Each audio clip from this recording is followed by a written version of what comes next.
Welcome to Pro News Flash. The oil market is facing manipulation. Let's dive into the latest developments. Brent plunged by 14% right after Donald Trump's statement that the U.S. would not bomb Iran's energy infrastructure for 5 days and that Tehran is in talks with the U.S. Investors have adopted the TACO, or Trump always chickens out trading strategy, which gained popularity after the White House introduced tariffs on America's Liberation Day. It helped propel the S&P 500 up by 37% by the end of 2025, following a 12% slump days after the announcement. Crude oil fell thanks to TACO. According to the Vitol Group, traders continue to bet that the conflict in the Middle East will end sooner rather than later.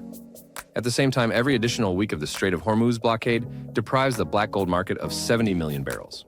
Goldman Sachs forecasts that the world's largest oil artery will be virtually closed for 6 weeks, followed by a month of full restoration of transport flows. Under this scenario, the market will be short of 800 million barrels. It will take months for Gulf countries to restore production.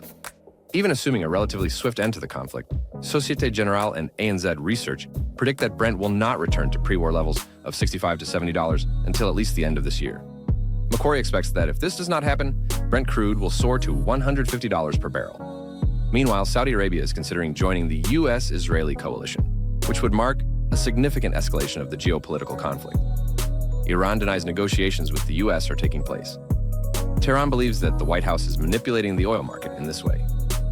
It is curious that 15 minutes before Donald Trump's social media post, futures for the equivalent of around 6 million barrels of Brent changed hands in 2 minutes, which is almost 10 times the average for this time. Simply put, someone has placed a large bet on a fall in crude prices.